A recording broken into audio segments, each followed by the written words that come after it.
ஐசாயாஸ் vision, ஏசாயாவின் கனவு என்ன? ஏசாயா என்று ஒரு தீர்க்கதரிசி இருந்தார் பைபிளில். அந்த தீர்க்கதரிசி என்ன சொல்கிறாரு? இவர்கள் கண்ணார கண்டும் காணாதிருப்பார்கள், அதான் காதார கேட்டும் கேட்காதிருப்பார்கள். நல்ல விஷயங்களை 1000 விஷயம் சொன்னாலும் இவங்க காதில் போய் சேரவே சேராது. அதான் அவர் சொல்கிறாரு. Anyone reading the first few chapters of Isaiah's book might be inclined to ask, what right does this man have to pronounce judgment? முதல் ஒரு சில அதிகாரங்களை இந்த ஏசாயா தீர்க்கதரிசி அப்படின்னு அவர் எழுதியிருக்கிற அந்த பைபிளில் இருக்கிற முதல் சில அதிகாரங்களை படித்து பார்க்கிற யாராக இருந்தாலும் சரி, இந்த மாதிரியான நியாய தீர்ப்புகளை இந்த ஆள் சொல்கிறதுக்கு இவனுக்கு என்ன அருகதை இருக்கிறது என்று தான் கேட்க துணிவார்கள். ஏன்னா அவ்வளோ விதமான நியாய தீர்ப்புகளை அவர் எழுதிக்கிட்டே வரார்.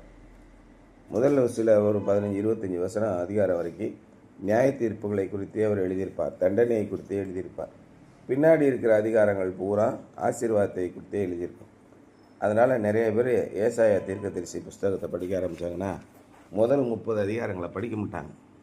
இன்னும் காலையில் எழுந்திரிச்சு பைபிள் படித்தா சும்மா சாபமும் அதுமா இருக்கும், அதை போய் ஏன் படிச்சுட்டு அப்படின்ட்டு விவரம் தெரிஞ்சவங்க டெய்லி பைபிள் படிக்கிறாங்கல்ல, முதல் 30 அதிகாரத்தை படிக்க மாட்டானோ, 2வது 30 அதிகாரத்தை படிப்போம். அந்த மாதிரி எங்கள் ஆளுங்கெல்லாம் பயங்கர விவரமான ஆளுங்க.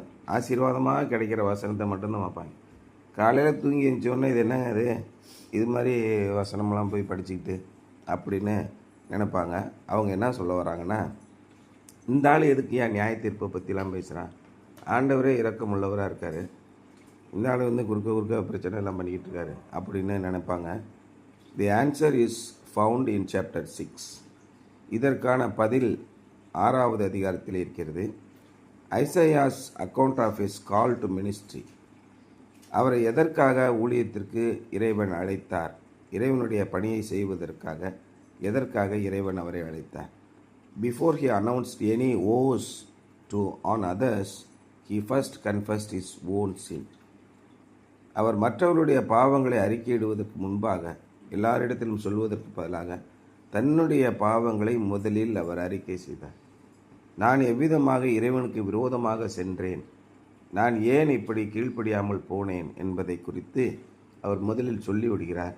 இறைவனோடு ஒன்றிணைகிறார். அதன் பின்பு இறைவன் என்ன சொல்கிறார் அதை செய்கிறார். முதலில் நாம் ஜாக்கிரதையாக இருக்க வேண்டும். நம்முடைய வாழ்க்கையில் நாம் மற்றவர்களுக்கு ஊழியம் செய்கிறதுக்கு முன்னாடி, மற்றவர்களுக்கு இறைவனுடைய நல்ல எண்ணத்தை நல்ல கருத்துக்களை சொல்வதற்கு முன்பாக நாம் எப்படி இருக்கணும்? ஒழுக்கமுள்ளவர்களாக வாழ வேண்டும். நம்முடைய வாழ்க்கையை பார்த்து, உங்களுடைய வார்த்தை உப்பால் சாரமேறினதாக இருக்க வேண்டும். நீங்கள் மலை மேல் உள்ள பட்டணம். உங்களை பார்த்து தான் அநேகர் கிறிஸ்துவின் பக்கமாக திரும்புவார்கள். நீங்கள் வாழ்கிற வாழ்க்கையை சுத்தமாக செம்மையாக வாழ வேண்டும். நீங்கள் படிக்கிற படிப்பு சுத்தமாக செம்மையாக இருக்க வேண்டும். அதை பார்த்து தான் மற்றவர்கள் பார்க்க. நீங்கள் எல்லாம் நிறைய பேருக்கு போய் இறை பணியெல்லாம் செய்ய வேண்டாம். நீங்கள் உலகமெங்கும் போய் சர்வ சிருஷ்டியும் சீஷராக்கி பிதா குமாரன் பரிசுத்த ஆவியினாலே அவர்களுக்கு ஞானஸ்நானம் கொடுங்கள்னு ஒரு வசனத்தை பிடிச்சிக்கிட்டு ஊரெல்லாம் துண்டு சீட்டு அடித்து பிரசங்கம் பண்ணி இவன் நம்பர் 1 ஐக்கிய பயலாக வாழ்ந்துக்கிட்டு இருக்கான். அது தேவனுடைய விருப்பம் அல்ல. நீங்கள் விளக்காக இருக்கிறீர்கள். எவனாவது விளக்கை கொளுத்தி அதை மரக்காலின் கீழாகவோ கட்டிலின் கீழாகவோ மேசையின் கீழாகவோ வைப்பதில்லை. அதை விளக்கு தண்டின் மேல் வைப்பார்கள். அது எல்லாருக்கும் வெளிச்சம் கொடுக்கும்னு இயேசு சொன்னார். நீங்கள் வெளிச்சம் உலகத்திற்கு இருளிலே பிரகாசிக்கிற வெளிச்சமாக இருக்கிறீர்கள். நீங்கள் மலை மேல் உள்ள பட்டணம். நம்ம இப்போ ஊட்டி கோத்தகிரிலாம் போனால் மேட்டுப்பாளையத்துலேருந்து பார்த்தா மேலே பூரா லைட்டாக தெரியுது. எல்லாருக்கும் தெரியும், அதான் கோத்தகிரி, அதான் குன்னூர்னு சொல்கிறாங்க. மலை மேல் உள்ள பட்டணம் யாருக்கு தெரியாமல் இருக்கும்? நாங்கள் சின்ன பையனாக இருக்கும் போதெல்லாம் எங்கள் வீட்டிலேருந்து பார்த்தா அந்த மேற்கு தொடர்ச்சி மலையில் ஒரு இடத்துல தீ எரியும். நாங்கள் ஆரம்பத்தில் பேயின்னு நினச்சிக்கிட்டு இருந்தோம். அப்புறம் பார்த்தா அங்கே ஒரு சிற்றூர் இருக்கிறது. அங்கே அவங்க சமைக்கிறது போகிறது வர்றது, அந்த வெளிச்சம்லாம் மினுக்கு மின்னிக்கிட்டே இருக்கும். இது மாதிரி நம்ம மலை மேல் உள்ள பட்டணம் நாம் முதலில் ஒழுங்காக இருக்க வேண்டும். நம்முடைய வாழ்க்கை இறைவனுக்கு முன்பாக சீராக இருக்க வேண்டும். அதைத்தான் ஏசாயா செய்தார். He first confessed his own sins. The sight of a holy God and the sound of the holy hymn of worship brought great conviction to Isaiah's heart. பரிசுத்தமுள்ள தேவனின் அந்த பார்வையும் அவரை பார்த்ததும் பரிசுத்தமாக அவர்கள் தொழுது கொள்வதின் அந்த ஆனந்த சத்தமும் ஏசாயாவின் இருதயத்தை பெரிய அளவில் மாற்றியது. Isaiah cried out to be cleansed inwardly and God met his need. ஐயோ நான் அதமானேன். சேராபீன்கள் அப்படின்னு சொல்லி போட்டிருக்கல, 4 இறக்கைகள் உள்ள பெரிய மிருகம், 2 இறக்கைகளால் கண்களை மூடியது, 2 இறக்கைகளால் பாதங்களை மூடியதுன்னு போட்டிருக்கா. அவருக்கு முன்பாக நின்றார்கள். அவருக்கு ஒவ்வொருவனும் அவ்வாறு செட்டைகள் இருந்தன, 6 செட்டைகள் இருந்தன. அவனவன் 2 செட்டைகளால் தன் முகத்தை மூடி, 2 செட்டைகளால் தன் கால்களை மூடி, 2 செட்டைகளால் பறந்து தேவனை துதிக்கிறார்கள். அதை பார்த்த உடனே ஐயோ அதமானேன், நான் அசுத்த உதடுள்ள மனுஷன், அசுத்த உதடு உள்ள ஜனங்களின் நடுவில் வாசமாயிருக்கிறவன், சேனைகளின் ராஜாவை என் கண்கள் கண்டதே என்றார். அப்போ அந்த மாதிரி ஒரு மிருகம் அந்த காலத்தில் இருந்திருக்கு. அதை பற்றி தான் அவர் சொல்லுகிறார்கள். அதெல்லாம் எந்த வேதத்திலையும் எழுதி இல்லையே அப்படின்னு கேட்குறாங்களா? எல்லா டைனோசர் பற்றியும் பைபிளில் எழுதியிருக்கு. அவர்கள் அந்த காலத்தில் வாழ்ந்த காலங்களில் இது இருந்திருக்கிறது. அதிலிருந்து கல்வெட்டுகளிலிருந்து தோல் சுருள்களிலிருந்து இதை எடுத்துகிட்டு வராங்க. நம்ம ஊரில் எப்படி ஓலை சுவடிகளில் எழுதினார்களோ அதே மாதிரி கிரேக்கர்கள் தோல் சுருளிலே எழுதினார்கள். மிருகங்களின் தோலை ரெடி பண்ணி அதில் எழுதி வச்சுட்டாங்கன்னா பல 100 ஆண்டுகளுக்கு அது கெட்டு போகாமல் இருந்தது. நிறைய தோல் சொற்களை அடுத்தடுத்த வந்த அரசர்கள் வேண்டுமென்றே கொளுத்தினார்கள். அதில் தப்பினது 1-2 கிடைச்சிருக்கு, இல்லைனா இன்னும் நிறைய கிடைக்கும். என் தம்பி ஒருத்தன் இருந்த ஃபோட்டோவெல்லாம் எடுத்து கொளுத்தினான். அவன் எதுக்கு கொளுத்தினானே தெரில. நாங்கள்லாம் எடுத்து இந்த ஃபோட்டோவெல்லாம் கொளுத்தி அழிச்சுவிட்டோம், வரலாறே மறைஞ்சு போச்சு. எதுக்குடா கொளுத்தினேன்னா ஃபோட்டோலாம் தேவையில்லாமல் இருந்தது கொளுத்திட்டேன். இது மாதிரி ஒரு சில ராஜாக்கள் இந்த தோல் சொற்கள்லாம் தேவையில்லாமல் இருந்தது எரிச்சிட்டாங்க. பல ஓலை சுவடிகள் எங்கள் வீட்டில் சும்மாவே கிடஞ்சிது, அதனால் அடுப்பு எரிச்சோன்னு சொல்லிட்டு நிறைய பேர் எரிச்சிக்கிட்டு இருந்தான். அதை போய் பார்த்து பிடுங்கி ஐயோ இது பழைய காலத்துக்குலாம் நிறைய பேர் புஸ்தகங்களை எழுதினாங்க. இது மாதிரி நிறைய பேருக்கு விவரம் தெரியாமல் நிறைய இதை அழிச்சிட்டாங்க. அதில் மறைந்து போனது பல எழுத்துக்கள் மறைந்து போயிடுச்சு, பல புரதான விஷயங்கள் எல்லாம் மறைந்து போயிடுச்சு. பைபிளில் இன்னும் ஒரு சில இடங்களிலே அதை குறிப்பிட்டிருக்கிறார்கள். அதற்காக முன்னால காலத்தில் ஒன்றும் இல்லை அப்படின்னு அர்த்தம் கிடையாது. அதை பார்த்து ஏசாயா என்ன சொல்கிறாரு? இறைவனை என் கண்கள் கண்டதே, ஐயோ அவருடைய மகிமையை கண்டதே அப்படின்னு சொல்லி தன்னுடைய குற்றத்தை அவர் அறிக்கையிடுகிறார். நான் அசுத்த உதடுகளுள்ள மனிதன், நான் அசுத்த உதடுகளுள்ள மனிதர்களின் மத்தியிலே வாசம் பண்ணுகிறேனே அப்படின்னு சொல்கிறான். If this scene had been on earth, the coals would have come from the brazen altar where the sacrificial blood had been shed, or perhaps from the censer of the high priest on the day of atonement. இந்த விஷயம் பூமியில் நடந்திருப்பதாக தோன்றி இருந்தால், லேவிய ராகமத்திலே அவர்கள் என்ன பண்ணாங்க?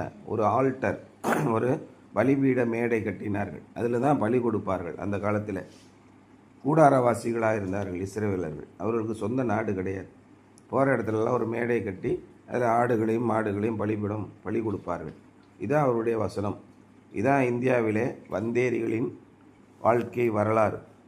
அவர்கள் பலி கொடுத்து ஊன் ஒன்று மாமிசம் சாப்பிட்டு இங்கே நமக்கு போதகம் பண்ணி கொண்டிருக்கிறார்கள்.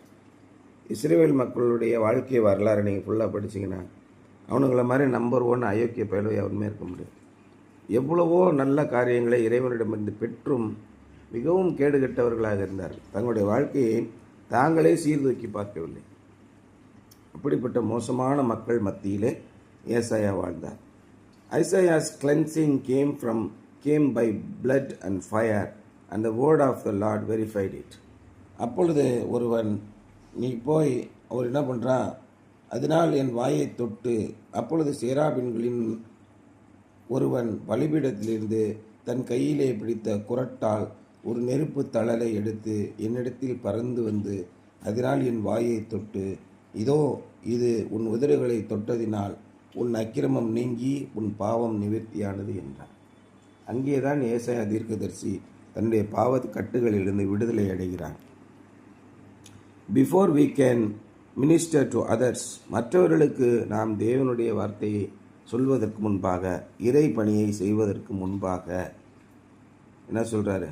Before we can minister to others, we must permit God to minister to us. முதலில் நாம் தேவன் நம்மிடத்திலே கிரியை செய்வதற்கு நாம் அனுமதிக்க வேண்டும். இறைவன் வானத்தில் இருக்கிறார், நாம் பூமியில் இருக்கிறோம் இல்லையா? இறைவன் மகா பெரிய சக்தி, நாம் ஒன்றுமில்லாத தூசியாக இருக்கிறோம். இறைவன் நம்மிடத்திலே கிரியை செய்வதற்கு, நம்மை மாற்றுவதற்கு நாம் அனுமதிக்க வேண்டும்னு போட்டிருக்கு. என்னத்துக்கு? என்ன வெங்காயத்துக்கு அனுமதிக்கணும்? அவர் நினச்சா ஓங்கி ஒரு அப்பி படா அப்படின்னு சொல்ல போகிறார். எதற்காக நாம் அனுமதிக்க வேண்டும்? அதுதான் இறைவனுடைய குணம். மாற்று கடவுள் அவர்கள் என்ன சொல்கிறார்கள்? பயம், சாமி கண்ணை குத்திரும் அப்படி சொல்லி வச்சுருக்கான் இல்லையா? நீங்கள் சரியாக செய்யலைன்னா அடிச்சிடும், சாமி அடிச்சிடும் சார். இரவு நேரத்தில் அந்த ஒரு சினிமாவில் கூட வரும், நான் தனியாக போகும்போது எதிராக வந்தால் அவங்கள சாமி அடிச்சிடும் சொல்லி வையா ஊரில். இல்லை, நான் தெரியாமல் தான் கேட்குறேன், உள்ளபடியே சாமி அடிக்குமா? அது நம்ம விடுற கட்டு, அதை விடு, அதை விட்டு இப்போ பேசாத அப்படிமா. அப்போ இறைவனை குறித்த ஒரு பயத்தை எப்படி உருவாக்கினார்கள் என்றால், இறைவன் நம்மளை கொன்று விடுவார், இறைவனுக்கு மிக பெரிய சக்தி இருக்கிறது, அவர் என்ன பண்ணுவார்? நிஷ்காரம் பண்ணுவார், கெட்டவர்களை அழிப்பார், நல்லவர்களை வாழ வைப்பார். இப்படி இறைவனை பற்றிய தவறான சிந்தையை ஊட்டினார்கள். ஆனால் உள்ளபட அப்படி கிடையாது. இறைவன் உங்களுக்கு முழு சுதந்திரத்தை கொடுத்திருக்கிறார். நன்மையையும் தீமையும் உனக்கு முன்பாக வைத்திருக்கிறேன். நீங்கள் உங்கள் வாழ்க்கையில் எதை வேணாலும் உங்கள் இஷ்டத்துக்கு தேர்ந்தெடுத்துக்கலாம். உங்களுக்கு முழு சுதந்திரம் உண்டு. குமாரன் உங்களை விடுதலையாக்கினால் நீங்கள் மெய்யாகவே விடுதலையாவீர்கள். உண்மையான சுதந்திரம். நீங்கள் எப்படி வேணால் செய்யலாம், என்ன வேணால் அந்த உலகத்தை பின்பற்றி போய் நீங்கள் நாசமாக போனாலும் போகலாம். இறைவனை பின்பற்றி நீங்கள் சந்தோஷமாக இருந்தாலும் இருக்கலாம். ரெண்டு விஷயத்தையும் இறைவன் இதான் அந்த இறைவன். அவர் உங்களிடத்திலே வந்து நிற்கிறார். என்ன சொல்கிறார்? நான் வாசற்படியிலே நின்று கதவை தட்டுகிறேன். ஒருவன் கதவை திறந்தால் நான் உள்ளே பிரவேசித்து அவனோடு கூட போஜனம் பண்ணுவேன். கதவை திறக்கலை, வேணாயா போயா வெளியில் பக்கத்து வீடை பாருங்கன்னா பரிசுத்த ஆவியானவர் போய்விடுவார். இது யாருக்கும் கட்டாயமெல்லாம் கிடையாது. இதுதான் இறைவனுடைய உண்மையான குணம். இப்படி தான் இறைவன் இருக்க முடியும். நீங்கள் இறைவனுக்கு உங்களை ஒப்பு கொடுத்தால் இறைவன் உங்களிடத்திலே மகா பெரிய காரியங்களை செய்வார். அதான் சொல்கிறார், before we can minister to others, we must permit God to minister to us. இறைவன் நம்மிடத்திலே கிரியை செய்தால்தான் அந்த கிரியைகளை, அந்த செய்கைகளை நாம் மற்றவர்களுக்கு சொல்ல முடியும். என்கிட்டத்திலே ஒன்றுமே இல்லை, எம்கேஎஸ் பிரியாணி எப்படி இருக்குன்னு எனக்கே தெரியாது. நான் ஊரில் 4 பேர்கிட்ட போய் எம்கேஎஸ் பிரியாணி சூப்பராக இருக்கும் சார் அப்படின்னு சொல்ல முடியுமா? இன்றைக்கி ரெப்ரசன்டேட்டிவ் அத்தனை பேரும் ஃபெயில் ஆகிறது காரணம் தான். ஒரு கம்பெனியில் போய் ரெப்ரசன்டேட்டிவாக சேர்றான். இந்த ப்ராடக்ட் அப்படி இருக்கும், அந்த ப்ராடக்ட் அப்படி இருக்கும், இப்படி இருக்குன்னு சொல்லிகிட்டே இருப்பான். உள்ளபடி நீ வாங்கி யூஸ் பண்ணியா? எனக்கு தெரியாது சார், கம்பெனியில் சொன்னாங்க, நான் சொல்கிறேன். அப்போ போயாங்கட்டு அப்படின்னு சொல்லி தட்டி விட்டுறோம். எல்லாரும் இதைத்தான் சொல்லி கொண்டிருக்கிறார். அப்போது உள்ளபடியே நீங்கள் ருசித்திருக்கிறீர்களா? ஆனால் இயேசு அப்படி கிடையாது. முதலில் நீங்கள் மனம் திரும்புங்கள், இறைவனுடைய பணியை செய்யுங்கள். Before we can minister to others, மற்றவர்களுக்கு நாம் ஊழியம் செய்வதற்கு முன்பாக, மற்றவர்களுக்கு நாம் பயனுள்ள காரியங்களை செய்வதற்கு முன்பாக நாம் மனம் திரும்ப வேண்டும். Before we pronounce woes upon others, we must sincerely say, woe is me. Isaiah's conviction led to confession and confession led to cleansing. ஐயோ ஆண்டவரே, நானே துன்மார்க்கமான மனிதனாக இருக்கிறேனே, என்னை மன்னித்துக் கொள்ளுங்கள். இறைவனுடைய சமூகத்திலே நம்மை நாம் தாழ்த்தி அறிக்கையிடும்போது இறைவன் என்ன செய்கிறார்? நம்மை சுத்திகரிக்கிறார், நம்மை பலப்படுத்துகிறார், நம்மை அநேகருக்கு மேலாக அவர்களுக்கு ஊழியம் செய்யும், அவர்களுக்கு நற்காரியங்களை செய்யும் ஒரு பொறுப்பிலே கொண்டு போய் வைக்கிறார். நீங்கள் எல்லாம் உக்கிரானக்காரர்கள், manager. You are the managers of the people. பல கோடி ரூபாய்களை நீங்கள் கையாளப் போகிறீர்கள். இறைவனுடைய மிகப்பெரிய வல்லமையான கிரியைகளை நீங்கள் கையாளப் போகிறீர்கள். அதற்கு நீங்கள் தகுதியாக வேண்டும். இறைவனுடைய பணி என்னமோ அதை நீங்கள் செய்ய போகிறீர்கள். அதற்கு நீங்கள் தகுதியாக வேண்டும் என்றால் நம்மை நாம் தாழ்த்தி நம்மை இறைவனுடைய சமூகத்திலே மனம் திரும்ப வேண்டும். Go and tell is still God's command to his people. நீங்கள் உலகமெங்கும் போய் நீங்கள் இதை பிரசங்கியுங்கள், சுவிசேஷத்தை அறிவியுங்கள் என்பது இன்றும் இறைவனுடைய கட்டளையாக இருக்கிறது. நீங்கள் உள்ளூரிலேயே அறிவிக்கவில்லை என்றால் உலகத்திலே போய் எங்கேயே அறிவிக்கிறீர்கள். அப்புறம் ஒரு பழமொழி இருக்குது தமிழ்நாட்டில், நல்ல மாடு உள்ளூர்லேயே விலை போகும் அப்படின்னு சொல்லுவோம். அது ஏன் சந்தைக்கு கொண்டு போகிற? ஏன்னா உள்ளூரில் இருக்கவனுக்கே தெரியும் அந்த மாடு நல்லா ஈனும், 25 லிட்டரு பால் கொடுக்கும் அப்படின்னு எல்லா பேருக்கும் தெரியும். இந்த மாடை விற்கலான்னு இருக்கேங்கன்னு சொல்லிட்டா நான் வாங்கிக்கிறேன்னு வருவான் எல்லா பேரும். அதனால் பழமொழி என்ன, நல்ல மாடு உள்ளூர்லேயே விலை போகும். சந்தையில் கொண்டு போய் விற்கிறான்னா உள்ளூரில் எல்லா பேருக்கும் தெரியும் சரியில்லை மாடுன்னு. அதனால் சந்தையில் கொண்டு போய் சொல்லுவோம், தரமாத மாடுங்க, ஏங்கப்பா என்கிட்ட வந்த பிறகு தான் 15 குட்டி போட்டது, இன்னும் நல்லா இருக்குங்க, மாடு பால் கறந்துச்சுன்னா 40 லிட்டரு கறக்கணும், ஊற்று, நீ உருட்டு. இதே மாதிரி தான் இன்றைக்கி ஊழியக்காரர்கள் மெட்ராஸ்லேருந்து திருநெல்வேலியில் போய் பிரசங்கம் பண்ணுவான். மெட்ராஸில் அவன் பிரசங்கம் பண்ணவெல்லாம் இத்து போயிடுச்சு. திருநெல்வேலியிலேருந்து கன்னியாகுமரியில் போய் பிரசங்கம் பண்ணுவான். அங்கே போய் உலகம் முழுவதும் போகிறான். இப்போ இந்தியாவில் நாரி போயிடுச்சின்னொன்னே 4 மாவடியிலேருந்து இங்கிலாந்தில் போய் பிரசங்கம் பண்ணுவான். ஏன் உங்கள் ஊர்லலாம் என்ன வேலை இல்லையா? இங்கிலாந்துலேருந்து இங்கே பிரசங்கம் பண்ணுவான். அவன் ஊர்லேருந்து பண்ணியா, உலகம் பூரா எல்லாம் போயிட்டாங்கல்ல. ஏன்னா உன் யோக்கியதை இங்கே தெரிஞ்சு போயிடுச்சு, அதனால் பண்ண முடியாது. முதலில் நம்மை நாம் தாழ்த்தி நம்ம ஒழுங்காக வாழலைன்னா என்ன கேட்பா, உன் ஜோலியை பாரு போயா, உன்னை பற்றி எனக்கு தெரியும், அப்படி தானே மக்கள் சொல்லுவாங்க. நீங்கள் தேவனுக்கு பயந்து இறைவனுக்கு பயந்து உங்களுடைய வாழ்க்கையை நடத்தும்போது நீங்கள் வாய் பேசவே வேணாம், நீங்கள் பாட்டு உங்களுடைய வாழ்க்கையை வாழ்ந்து கொண்டீர்கள். நீங்கள் விளக்காக இருக்கிறீர்கள். அந்த விளக்கை எல்லாரும் பார்த்து தெரிஞ்சுப்பான், அது மங்களாக எரியுதா பிரைட்டாக எரியுதான்னு அவனுக்கே தெரியும்.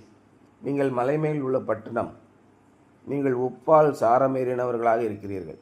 நீங்கள் பேசுகிற பேச்சிலே தெரிஞ்சு போயிடும் எப்படியாப்பட்ட டைப்பான வாழ்க்கை வாழ்கிறாங்கன்னு. இதுக்கு மேலே ஒன்றும் சொல்ல வேணாம், அவங்களே பார்த்து மனம் திரும்பி வைப்பாங்க. நீ போய் பிட்டாக நோட்டீஸ் கொடுத்து திருட்டு பயலாக இருக்க வேண்டிய அவசியம் கிடையாது. அன்றைக்கி ஒருத்தர் இது மாதிரி தான் என்கிட்ட நோட்டீஸ் அடிக்கிற காசு கொடு, பிட் நோட்டீஸ் அடிக்கிற காசு கொடுன்னு ஃபேஸ்புக்லேயும் வாட்ஸ்அப்லேயும் போட்டுக்கிட்டு இருக்கான். இறைவனுடைய ஊழியத்தை செய்கிறான்.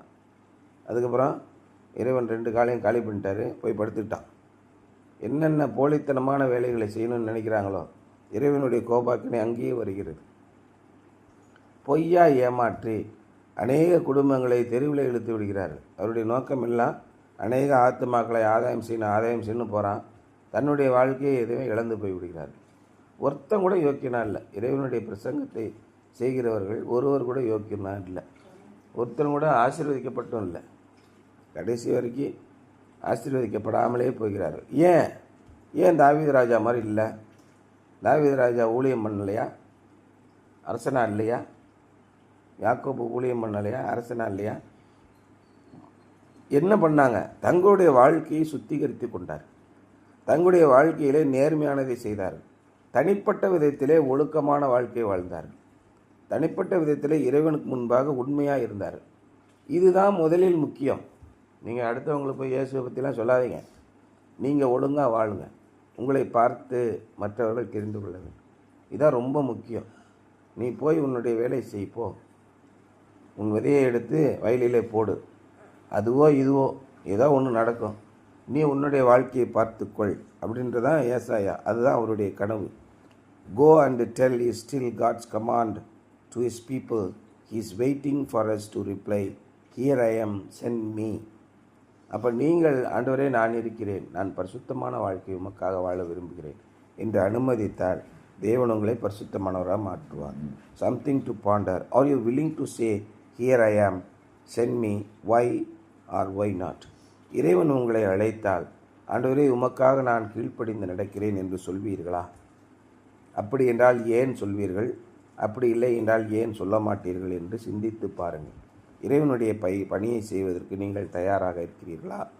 இறைவனுடைய வாழ்க்கையை வாழ்வதற்கு நீங்கள் தயாராக இருக்கிறீர்களா என்பதுதான் இன்றைய சிந்தனை. சரியா?